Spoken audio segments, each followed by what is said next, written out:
عزیز طلباء و طالبات، السلام علیکم۔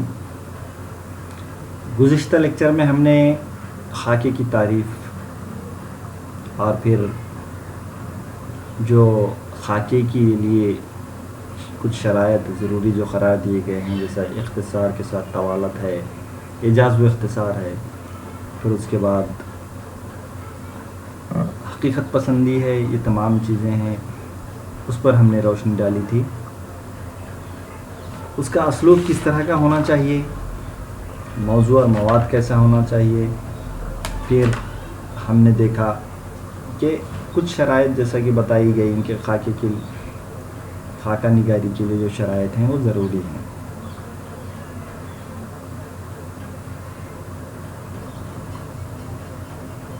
کہا گیا کہ ممدوح کی شخصیت کھولنے میں اس کے ذہنی میلان اور نفسیات تک رسائی حاصل کرنی ضروری ہے۔ چہرہ بشرا اور اس کی نشست و برخاست کی پیشکش میں خاکہ نگار زیادہ نمک مرچ نہ لگائے، یعنی کہ مبالغہ آرائی سے کام نہیں لینا چاہیے۔ جزیات نگاری اور علمی فتوحات کے ذکر سے بھی پرہیز کرنا چاہیے۔ ایسی کچھ شرائط اس میں بتائی گئی ہیں کہ حالات زندگی اور حرکات و سکنات پر جس شخصیت پر وہ لکھا جا رہا ہے اس کو ذاتی پسند ناپسند سے زیادہ حقیقت پسندی سے اس کو کام لینا چاہیے، جانبداری سے بھی پرہیز کرنا چاہیے، پھر سبق آموز پہلو کو بیان کرنا چاہیے، زبردستی اس میں مزاح پیدا کرنے کی کوشش نہیں کرنی چاہیے۔ اس طرح کی کچھ باتیں بتائی گئی تھیں۔ اب ہم دیکھتے ہیں کہ اردو میں خاکہ نگاری کا آغاز کس طرح سے ہوا، ان کے کب ہوا، اور اس نے کون کون سی منزلیں طے کی ہیں یا کس طرح سے عروج پایا ہے، اس پر ہم آج روشنی ڈالنے کی کوشش کریں گے۔ اگر ہم دیکھتے ہیں جیسا کہ مغلیہ سلطنت کے خاتمے کے بعد جو انگریزی حکومت تھی، اس کے تحت سیاسی انقلاب ظہور پذیر ہوا، معاشرتی، سماجی، تہذیبی و اخلاقی اور علمی ادبی تمام شاخوں میں یا تمام فیلڈز میں تبدیلیاں رونما ہوئیں۔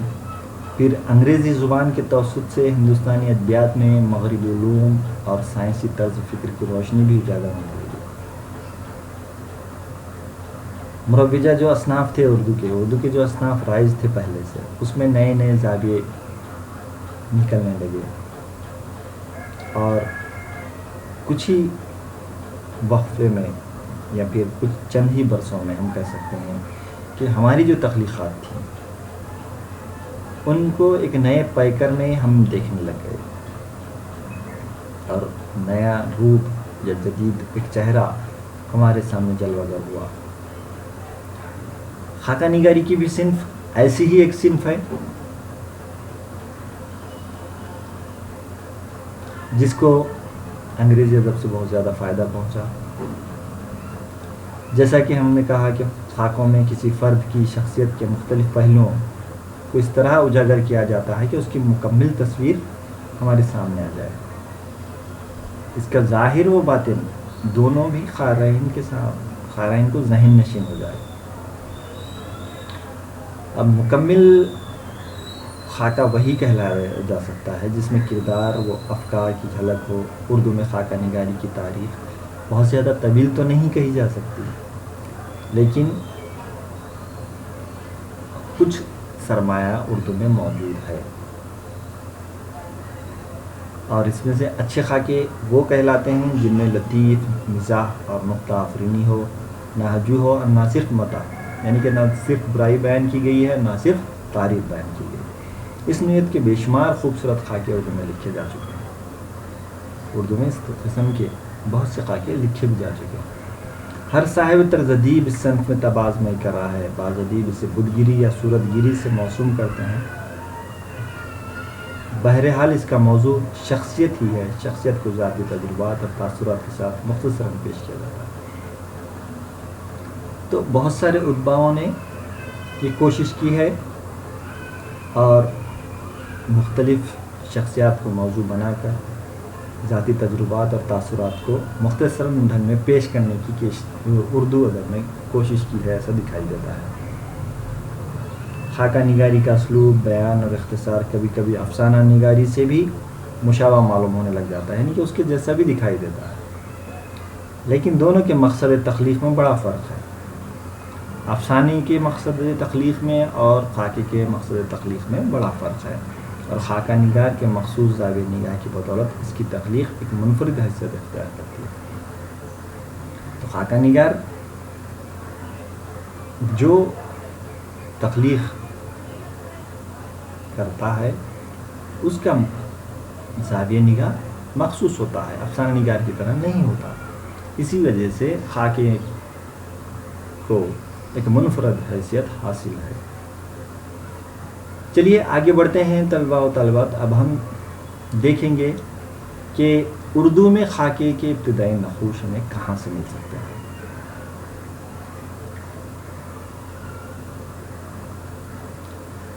اگر ہم اردو کی دیگر اصناف، چاہے وہ نظم ہو، نثر، اس کے قدیم سرمایہ کو دیکھتے ہیں تو ہمیں اس میں خاکہ نگاری کے کچھ نقوش دکھائی دیتے ہیں۔ اگر ہم مثال کے طور پر قصیدے کو ہی لے لیں تو قصیدے میں ممدوح کی، یعنی کہ جس شخصیت کی تعریف بیان کی جس پر قصیدہ لکھا جا رہا ہے، اس کی خرابیاں یا خامیاں بھی بیان کی جاتی ہیں، یعنی کہ حجوں میں ذلت خواری سے مملوک حضرات سے ملاقات ہوتی ہے تو یہاں پہ اس کی برائیاں بیان کی جاتی ہیں۔ تو مثنوی میں کئی افراد نظروں کے سامنے آن کھڑے ہوتے ہیں، اور مثنوی میں ایسے اشعار لکھے گئے ہیں یا مثنوی میں اس قسم کے خاکے پیش کیے گئے ہیں کہ ایک تصویر ہمارے آنکھوں کے سامنے کھڑی ہو جاتی ہے، مگر یہ خاکہ نگاری یا مرخہ نگاری کے ذیل میں نہیں آ سکتے۔ یہ جو باتیں ہیں جیسا قصیدہ ہو یا مثنوی ہو، یہ خاکہ نگاری کے تحت اس کو ہم نہیں مان سکتے، لیکن یہ فن اپنے اندر چند اصول و ضوابط کا پابند ہے۔ اب ظاہر بات ہے ہر فن کے کچھ اپنے اپنے اصول و ضوابط ہوتے ہیں، کچھ لوازمات ہوتے ہیں، اس کے بغیر تو وہ فن مکمل نہیں ہو سکتا۔ مرثیہ نگاروں نے خاص طور سے میر انیس و مرزا دبیر نے وادی کربلا میں جام شہادت نوش کرنے والوں اور باقی ماندہ ماتم کنان اہل بیت کی تصویر کشی نہایت پراثر پذیر اور دردانگیز طور پر نظم کی ہے، تاہم یہ شاہکار خاکہ نگاری کے عنوان کے تحت نہیں رکھی جا سکتی۔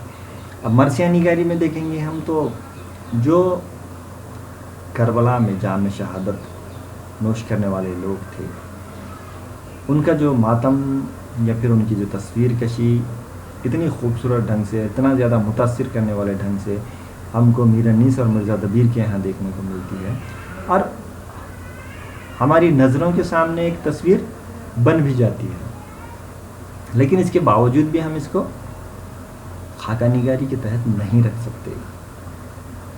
اسی طرح نثر کا معاملہ ہے، یہ تو نظم کی اصناف دیکھ رہے تھے ہم، اب نثر کی طرف آتے ہیں۔ تو فن داستان گوئی یا داستان نویسی یا داستان گوئی جو ہے، ناول ہو یا افسانہ ہو، کہانی کے تانے بانے جن کرداروں کی گرد بنے جاتے ہیں وہ اپنے کرداروں سے ہمیں متاثر کرتے ہیں۔ جو کردار ہم کو افسانے میں ہو، داستان میں ہو یا ناول میں ہو، وہ کردار تو ہمیں متاثر کرتے ہیں، مگر فن خاکہ نگاری کے تقاضوں کو پورا نہیں کرتے۔ لیکن خاکہ نگاری کے جو فن ہے یا اس کے جو اصول و ضوابط ہیں، اس کو وہ تقاضوں کو بھی پورا نہیں کرتے، ایسا دکھائی دیتا ہے۔ بنیادی نقطہ یہی ہے کہ خاکوں کا تعلق غیر افسانی ادب سے ہے۔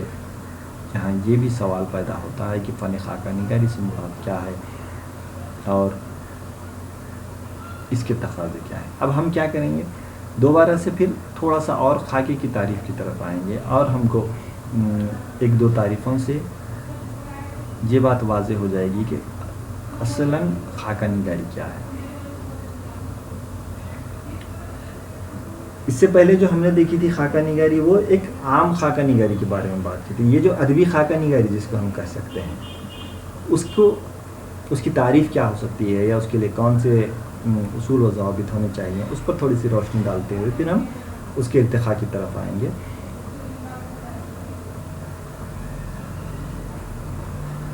خاکے کی کوئی ایسی جامع تعریف کرنا ممکن نہیں ہے جو اس کے تمام فنی اور ادبی پہلوؤں پر حاوی ہو. البتہ اس کے بنیادی اصول اور اہم خط و خال کی یوں نشاندہی کی جا سکتی ہے، یعنی کہ اس کے اصول و ضوابط بنائے جا سکتے ہیں، بتائے جا سکتے ہیں، لیکن اس کی ایک مخصوص تعریف بیان نہیں کی جا سکتی. خاکہ ایک صنف ادب ہے، اس کا سانچہ انشائیے کا ہوتا ہے، سانچہ انشائیے جیسا ہے، اور اس میں کسی شخصیت حقیقی بھی ہو سکتی ہے یا خیالی بھی ہو سکتی ہے، کہ سیرت کی زندگی، سیرت و صورت اور کارناموں کی کچھ جھلکیاں پیش کی جاتی ہیں. تو یہاں کیا کیا جائے گا؟ کچھ جھلکیاں پیش کی جائیں گی کارناموں کی، اور وہ شخصیت کے ایک ایسے مطالعے کو پیش کرتا ہے جس سے پڑھنے والے کو جمالیاتی حس حاصل ہو. پھر اس کے بعد جب قارئین اس کا مطالعہ کرتے ہیں تو کیا محسوس ہوتا ہے؟ پڑھنے والوں کو ایک جمالیاتی حس محسوس ہوتا ہے. بہت سے نقادوں نے خاکہ نگاری کے فن کو غزل کے فن سے مماثلت دی ہے. کم سے کم الفاظ میں زیادہ سے زیادہ وسعت دی جاتی ہے، اور خاکے کے جو موضوع ہیں زندگی کے نشیب و فراز، کردار و اخلاق، سیرت و صورت اور متعلق اعصاب کی رائیں درج کرنے کی گنجائش ہوتی ہے. خاکہ نگاری میں زندگی میں جو نشیب و فراز ہیں اس کو بھی بیان کیا جا سکتا ہے، کردار و اخلاق کو بیان کیا جا سکتا ہے، سیرت و صورت اور متعلقہ اعصاب کی رائیں درج کرنے کی گنجائش بھی ہوتی ہے. ایک معیاری خاکہ نہ تو خوبیوں کا قصیدہ ہوتا ہے اور نہ ہی خامیوں کا پلندہ. ایک معیاری خاکہ کیسا ہو سکتا ہے؟ اس میں نہ تو صرف خوبیاں رہیں گی اور نہ صرف خامیاں رہیں گی. نثار احمد فاروقی نے کہا ہے خاکے کے بارے میں، خاکہ شخصیت کی عکاسی کا نام ہے، اچھا خاکہ دراصل کسی شخصیت کا معروضی مطالعہ ہے. نثار احمد فاروقی نے بہت ہی خوبصورت بات کہی ہے، خاکہ شخصیت کی عکاسی کا نام ہے، شخصیت کی عکاسی کا نام ہے خاکہ. دیکھیے، اور انہوں نے کیا کہا ہے، اچھا خاکہ دراصل کسی شخصیت کا معروضی مطالعہ ہے. معروضی مطالعہ یعنی کہ اس کی اہم باتیں ہمارے سامنے آ جاتی ہیں اس شخصیت کی. خاکہ نگاری میں اسی طرح دو پہلو نظر آتے ہیں، حقیقی خاکہ نگاری اور خیالی خاکہ نگاری. اور ہم اگر چونکہ کسی سائنسی فارمولے کی طرح ادب میں تقسیم کاری ممکن نہیں، تاہم ڈاکٹر صابرہ سعید نے خاکہ نگاری کے لیے محرکات، مقاصد، حیت، مواد اور پایۂ بیان کو پیش نظر رکھتے ہوئے خاکے کی اقسام اس طرح بیان کی: تعارفی، سرسری، تاثراتی، مدحیہ اور توصیفی، بیانیہ و سنجیدہ، کرداری، سوانح، معلوماتی، اجتماعی، مزاحیہ، ذاتیہ، خود نوشت اور انٹرویو. ان اقسام سے بحث کرتے وقت متعدد خاکوں کی تحریروں سے انہوں نے اقتباسات پیش کیے. اب یہاں پہ ڈاکٹر صابرہ سعید ایک نئی محققہ ہیں اور انہوں نے بہت اچھی تحقیق کی ہے، تو انہوں نے اس کو مختلف اقسام میں تقسیم کیا ہے. ان کا کہنا ہے کہ اس کی اقسام بہت ساری ہو سکتی ہیں، جس میں تعارفی، سرسری، تاثراتی، مدحیہ، توصیفی، بیانیہ، سنجیدہ، یہ بہت سی اقسام انہوں نے بتائی ہوئی ہیں. اب ہم دیکھیں گے کہ یہ جو تعریفیں ہمارے سامنے نظروں کے سامنے آئی ہوئی ہیں، اس سے ہم کیا سمجھ سکتے ہیں کہ اردو زبان میں اس کی تاریخ یا خاکے کی تاریخ کیا ہے، یا خاکے کی شروعات کب ہوئی. اردو زبان و ادب کی تاریخ کی ترتیب کاری اور تنقید نگاری کے لیے جو نوشت بنیادی حیثیت رکھتے ہیں، ان میں سے ایک بیاض نویسی ہے اور دوسرے تذکرہ نویسی. شاعری کی دلدادہ اپنے تنقیدی شعور کی بدولت اپنے پسندیدہ اور منتخبہ اشعار کی بیاض میں ہیں. تو پہلے ایک کام یہ کیا جاتا تھا کہ منتخبہ جو اشعار ہوتے تھے یا تنقیدی جو شعور رکھنے والے لوگ ہوتے تھے، بیاض میں یعنی کہ کاپی میں منتخبہ اشعار کو لکھ لیتے تھے، تحریر کر لیتے تھے. اور اس زمانے میں نشر و اشاعت کا سامان بھی موجود نہیں تھا، نقل و حمل کی سہولتیں یعنی کہ ٹرانسپورٹیشن کی بھی سہولتیں نہیں تھیں. تو ایسی بیاضیں ایک فرد سے دوسرے فرد تک ہی، ایک علاقے سے دوسرے علاقے تک پہنچائی جاتی تھی. ان بیاضوں میں شعراء اکرام کے بارے میں چند جزیات اور آرادی تحریر کی جاتی تھی، جن سے ان کی شخصیت و کردار کے پیکر دھندلے سے ہی محفوظ ہوتے تھے. ان بیاضوں میں کون سی بیاضوں میں؟ تنقیدی جو بیانیں ہوتی تھیں، جس میں تنقیدی شعور کی باتیں ہوتی تھیں، یا لوگ جو لکھا کرتے تھے، نقاد اس وقت کے جو ہوتے تھے، تذکرہ نویسی کرنے والے، یا پھر ہم یوں کہہ سکتے ہیں کہ جو بیاض نویسی کرنے والے ہوتے تھے، وہ لوگ شخصیتوں پر بھی اور ان کے کردار پر بھی کچھ تحریریں لکھتے تھے، جن سے ایک دھندلی تصویر ان کی بن جاتی تھی۔ اسی طرح اردو شاعری اور شعراء کے بارے میں تذکرے جو بزبان فارسی ہیں بڑی اہمیت کیا ہے۔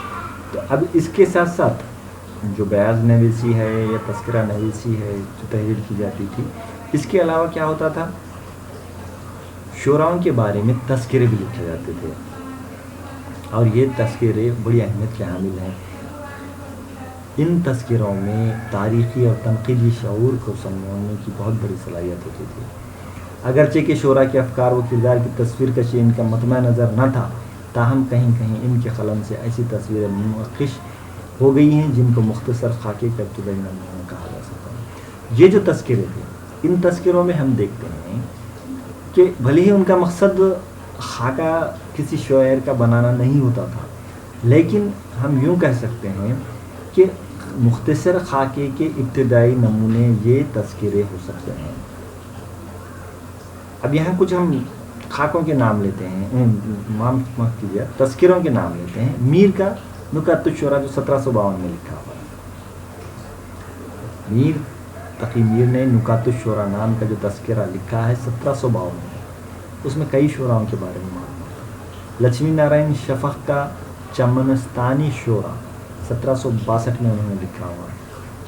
پھر میر حسن کا تذکرہ شعراء اردو 1770 کا لکھا ہوا ہے۔ قدرت اللہ قاسم کا مجموعہ نغز 1810 میں لکھا ہوا ہے۔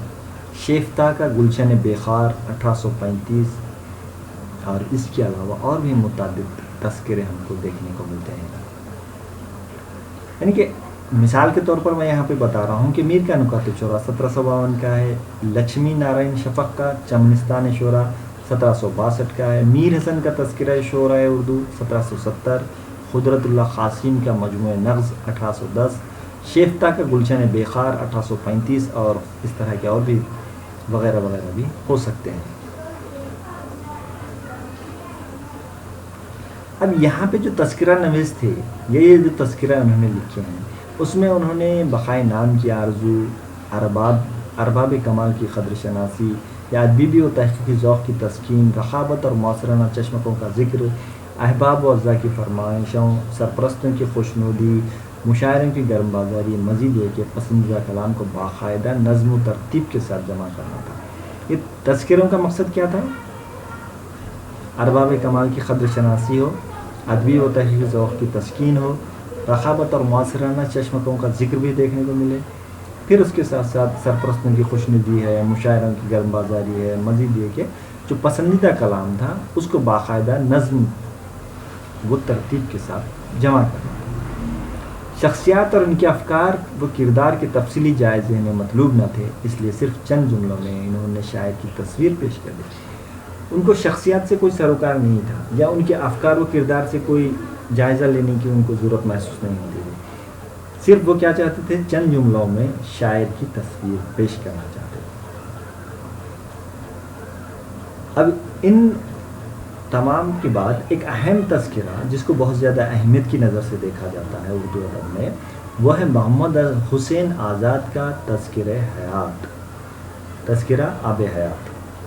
تو محمد حسین آزاد نے 1880 میں یہ تذکرہ شائع کیا، اور انہوں نے اس تذکرے میں ہر شاعر کے حلیے کے ساتھ عادات و اطوار، اخلاق و آداب اور نفسیاتی مطالعے کو بھی قلم بند کیا ہے۔ اس لیے محمد حسین آزاد کا یہ جو تذکرہ آب حیات ہے، خاکے کی یہ جو کڑی ہے، اس میں بہت زیادہ اہمیت کا ہے۔ انہوں نے خود اپنے دیباچے میں، آب حیات کے دیباچے میں لکھا ہے، جو حالات ان بزرگوں کے معلوم ہیں یا مختلف تذکروں میں متفرق مذکور ہیں، انہیں جمع کر کے ایک جگہ لکھوں، اور جہاں تک ممکن ہو اس طرح لکھوں کہ ان کی زندگی کی بولتی چالتی پھرتی چلتی تصویر سامنے آن کھڑی ہو اور انہیں حیات جاویدہ حاصل ہو۔ اب دیکھیے یہ جو بات انہوں نے دیباچے میں لکھی ہے محمد حسین آزاد نے، اس سے یہ بات صاف واضح ہو جاتی ہے کہ یہ جو خوبی ہے، جیسا کہ زندگی کی بولتی چالتی تصویر آنکھوں کے سامنے بن جانا یا آن کھڑی ہونا، اور ان کی حیات کو دوبارہ سے وہ زندہ کرنا چاہ رہے ہیں ان شعراء کا جن کا انہوں نے تذکرہ کیا ہے آب حیات میں، تو اس بات سے یہ بات واضح ہو جاتی ہے کہ ہم آب حیات کو، تذکرہ آب حیات کو جو محمد حسین آزاد کے لکھا ہوا ہے تذکرہ، اس کو یوں کہہ سکتے ہیں کہ یہ خاکے کا پہلا نقش ہو سکتا ہے اردو ادب میں۔ انہوں نے آب حیات میں شعراؤں کی وضاحتہ، ملبوسات، طرز گفتگو، اخلاق و عادات، پھر اس عہد کے معاشرتی، اخلاقی اور تہذیبی مرقع بھی پیش کیے ہیں۔ علمی شخصیات، علمی و ادبی شخصیات کی طرز زندگی، ان کے مشاغل، علمی مجلسیں، رخابتیں اور چشمکیں، ان کے معیار زندگی، طرز و بود و باش، طرز عمل، یعنی کہ زندگی کے ہر پہلو کو انہوں نے یہاں پر بغور مشاہدہ کرنے کے بعد اس کے عکس یا اس کی ایک تصویر اس آب حیات میں تیار کرنے کی کوشش کی ہے۔ اور انہوں نے جو قلمی جامہ پہنانے کی کوشش کی ہے ان تمام چیزوں کو، جیسا کہ اخلاق و عادات ہیں، طرز گفتگو ہے، ملبوسات ہیں، اخلاقی تہذیب مرقع ہیں، تو اس سے ہوتا یہ ہے کہ خاکہ نگاری کا ایک یا پھر انشا پردازی کا ایک البم ہماری نظروں کے سامنے تذکرہ آب حیات بن کر سامنے آتا ہے۔ اور انہوں نے اتنے خوبصورت ڈھنگ سے تذکرہ آب حیات میں شعراء کے بارے میں خیالات قلمبند کیے ہیں یا ان کی خاکے بنانے کی کوشش کی ہے، ان کی تصویر بنانے کی کوشش کی ہے۔ جو ان کے استاد ذوق ہیں ان کے ایک ہم مثال بھی اگر لے کر دیکھیں کہ ان کے بارے میں انہوں نے جو خیالات جس ڈھنگ سے پیش کیے ہیں، یعنی کہ غیر جانبداری سے جو کام انہوں نے لیا ہے، اس سے ہم سمجھ سکتے ہیں کہ انہوں نے یہ جو کام کیا ہے، محمد حسین آزاد نے بہت ہی بڑا کام کیا ہے۔ وہ کہتے ہیں کہ وظیفہ پڑھ کر دعائیں شروع ہوتی تھی، یہ گویا ایک نمونہ تھا ان کی طبیعت کی نیکی اور عام نیک خواہی کا۔ اس میں سب سے پہلے یہ دعا تھی، الہی ایمان کی سلامتی، بدن کی صحت، دنیا کی عزت و حرمت، پھر بادشاہ، پھر میاں، پھر اسماعیل یعنی اپنے بیٹے کے لیے، پھر اپنے عیال اور خاص دوستوں کے لیے وغیرہ وغیرہ۔ ایک شب اس موقع پر میرے والد مرحوم انہی کے ہاں تھے، ساری دعائیں سنا کیے، چنانچہ ان کے دروازے کے سامنے محلے کا حلال خور رہتا تھا۔ ان دنوں میں اس کا بیل بیمار تھا، دعائیں مانگتے مانگتے وہ بھی یاد آ گیا، کہا کہ الہی جمع حلال خور کا بیل بیمار ہے، اسے بھی شفا دے، بیچارہ بڑا غریب ہے، بیل مر جائے گا تو یہ بھی مر جائے گا۔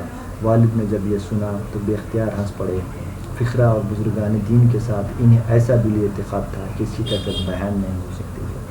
اب یہاں پہ استاد ذوق ہیں،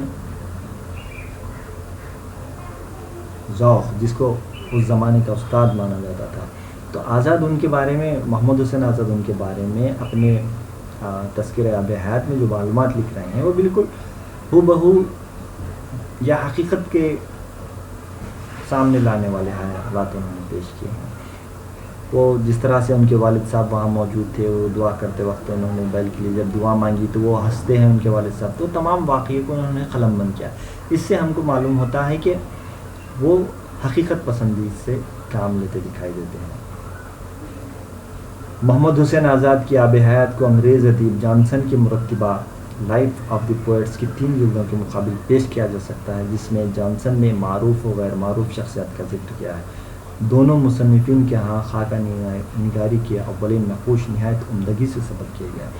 اب یوں ہم کہہ سکتے ہیں کہ جو ایک مغربی نقاد ہے یا مغربی رائٹر ہے جانسن، اس نے جو لکھی ہے لائف آف پوئٹس 3 جلدوں میں اس نے لکھی ہے، 3 والیوم میں اس نے لکھی ہے۔ اور ہم دیکھتے ہیں کہ یہی اسی طرح یہ جو محمد حسین آزاد نے آب حیات لکھی ہے، تذکرہ آب حیات، اس کو اس کے مد مقابل رکھا جا سکتا ہے، یعنی کہ اردو کی تذکرہ آب حیات اور جانسن کی لائف آف دی پوئٹ. انگریزی میں خاکیہ نگاری کے اولین نقوش ہم کو لائف آف دی پوئٹس میں ملتے ہیں، اور محمد حسین آزاد کی آب حیات میں اردو خاکہ نگاری کے ہم کو نقوش ملتے ہیں. شکریہ.